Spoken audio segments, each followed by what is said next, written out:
Oke, selamat pagi semuanya buat teman-teman traders. Kita review untuk gold di hari ini. Lika-likunya lumayan sedikit membingungkan. Nah, kalau yang belum mempunyai SOP atau standar baku ya. Baik, coba kita review bagaimana si gold ini perjalanannya semalam. Kita lihat. Nah, kemarin itu inducement itu sempat bergeser, Bang. Jadi harga dari sini lalu dia turun. Dia sempat pullback. Nah, pullback ke sini, Bang ya. Nah, inilah pertamanya calon inducement itu ada di sini.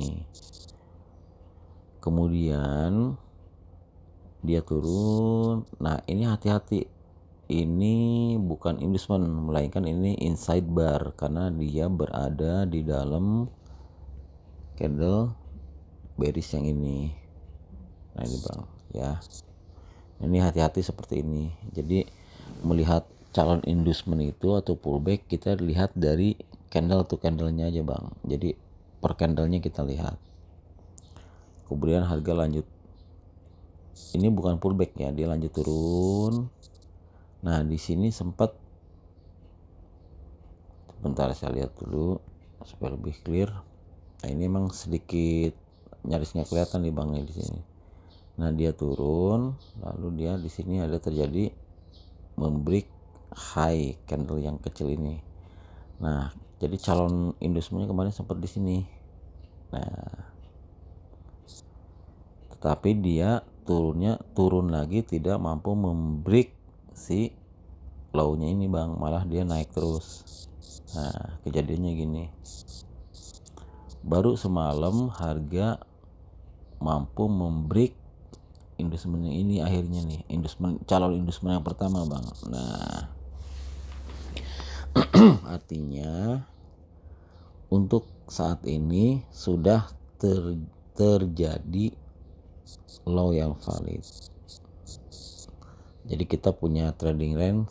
Sebenarnya trading range-nya tidak berubah seperti yang kita bahas di video kemarin. Cuman yang berubah adalah skenario dari si inducement-nya ini atau yang memvalidkan low-nya ini ternyata inducement yang ini gitu.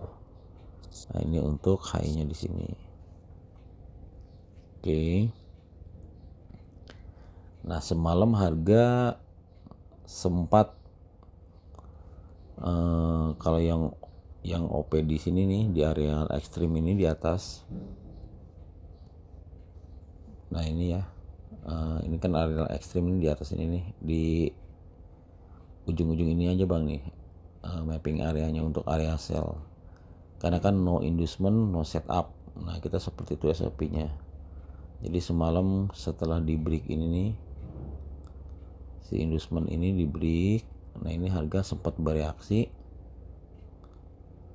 Ya, di sini dari sini katakanlah dari sini ini hampir semalam tuh di 44 ke 36. Ya, ini hampir 80 pips lah katakannya, atau 70 pips juga dapat semalam itu yang untuk sell. Kalau ikutin dari pola si market struktur sendiri gitu. Jadi sekali lagi, jadi untuk menentukan inducement ini kita memang harus jeli ya, harus hati-hati. Coba kita ulang perjalanannya. Nah, ini kemarin high valid ya. Ini kenapa high valid? Karena dia sempat, nah ini break ini nih sebelum ini. Nah, ini low valid, dia break, terjadi real choke ya, atau tepatnya di sini lebih yakin nih dia sampai breakout. Maka disinilah high validnya, lalu dia turun. Nah, ini dia pullback ke sini.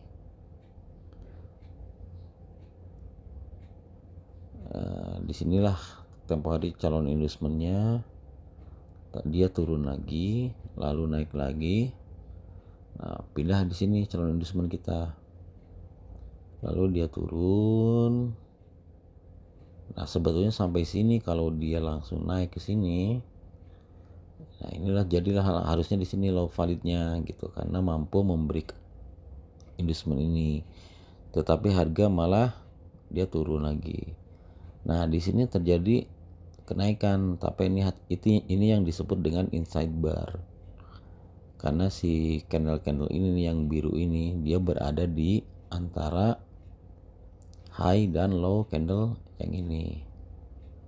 Nah, ini hati-hati bang dengan inside bar bang. Lalu dia turun lagi. Nah, ini kan kelihatan harus jeli nih. Yang merah ini bisa di break atau low-nya lebih low, yang ini harganya lebih rendah yang candle ini, maka acuan yang ini bang candlenya dilihat. Kemudian dia naik. Nah, naik ini walaupun sama-sama candle merah yang ini, tapi dia mampu membreak harga high ini, maka disinilah terjadinya pullback. Nah, atau sebagai calon inducement gitu ya. Nah, formasinya atau polanya supaya menjadi low valid adalah dia harus turun dulu melebihi ini. Makanya kemarin itu skenario-nya adalah jika ini turun ke sini lah, katakan sedikit nih, lalu dia naik membreak ini, maka terjadi low-nya di sini gitu. Tetapi harga ternyata dia turun, tidak mampu melewati ini dan langsung naik terus. Nah, baru semalam dia mampu membreak ini calon inducement yang pertama, berarti harga sudah sah memvalidkan low yang ini. Jadi sekarang kita memiliki range-nya adalah high-nya di sini, saya garisin biru, dan low-nya di sini. Oke, mudah-mudahan tambah paham bang ya untuk menentukan dari calon inducement menjadi inducement. Jadi pullback-nya aja bang, itulah bahasanya. Dilihat pullback-nya candle per candle aja. Nah, setelah ini bisa dibantu oleh Fibonacci. Nah, seperti ini Fibonacci-nya bang.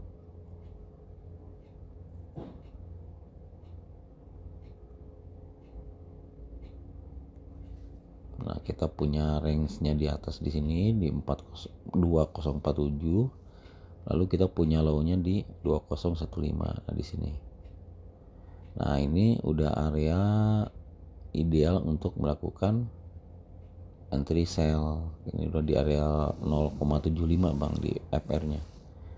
Jadi bisa cek ombak nih sell, SL-nya di sini di atas range ini, dan TP-nya bisa ini perbandingan 1:1 berarti di equilibrium. Kalau 1:2 saya katakan di agresif, ini di 0,25. Kalau 1:3 ya bisa di range yang ini. Jadi secara market struktur di H1 memang trennya sedang turun. Tapi kalau kita lihat dari time frame daily, coba kita tengok di daily-nya. Nah, sebetulnya daily ini sedang marketnya itu uptrend sebetulnya bang, uptrend. Jadi dia kan dari sini nih. Ini high, low, lalu higher high, lalu ini higher low. Ya, nah ini uptrendnya ini sebetulnya kalau dari daily ini trennya sedang uptrend gitu bang. Tapi tadi kita lihat di time frame H1 kan downtrend ya, karena kemarin sudah terjadi real chop. Nah, ini kalau dilihat dari candlenya, sebentar. Nah, ini bang kalau dilihat dari candlenya kan seperti ini. Kelihatan ya. Nah, ini kalau dari daily kan seperti ini.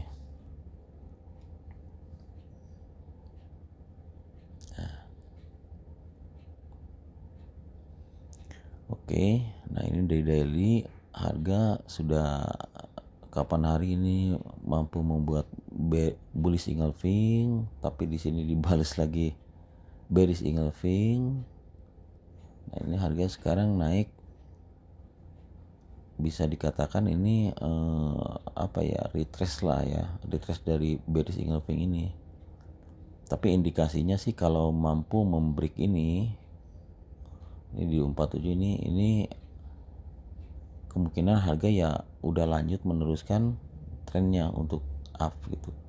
Nah, makanya disinilah pentingnya selalu setup SL. Tadi kan kalau dilihat dari time frame H1 ini kan range di atas nih di 47 dan 215, maka kita setup SL-nya di sini. Nah, kalau dia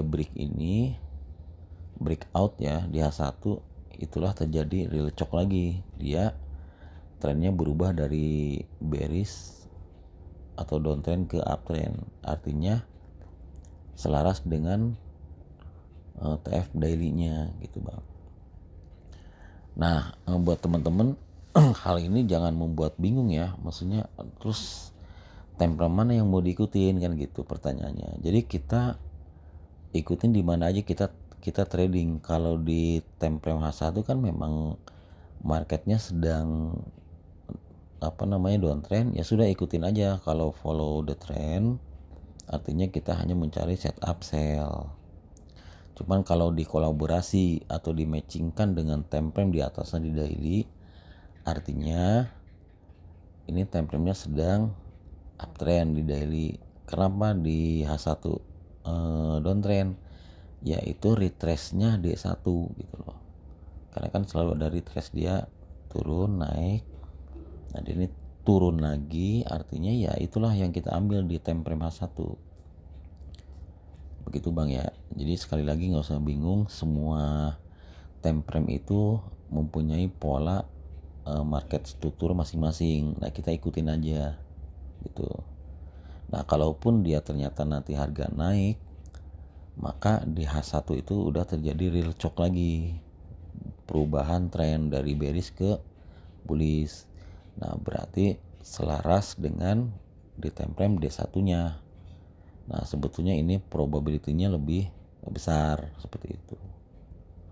Oke, jadi mudah-mudahan mengenai multi time frame ini kita semakin paham ya menyikapinya gitu. Jadi dibaca, oh di time frame A dia sedang retrace, padahal trennya itu dia misalkan sedang up, tapi di time frame di bawahnya trennya sedang downtrend gitu atau kebalikannya. Ya artinya retrace di time frame daily adalah tren di time frame H1. Nah, itu poinnya. Coba kita balik lagi ke H1-nya ya. Nah, ini Bang seperti ini. Jadi kalau kita mau trading di TFH1, ya sudah kita ikutin tren yang berlaku di sini. Berlaku di H1 ini adalah trennya sedang turun. Nah, ini nih udah masuk area ekstrim lah ya di sini. Udah bisa sell nih. Nah, yang tadi saya bilang kalau dia breakout ini, maka dia terjadi yang namanya real chok. Jadi kalau sudah terjadi real chok, coba kita bikin skenario nya. Jadi ini loh, jika ya seandainya ini skenario, jika dia mampu membreakout ini,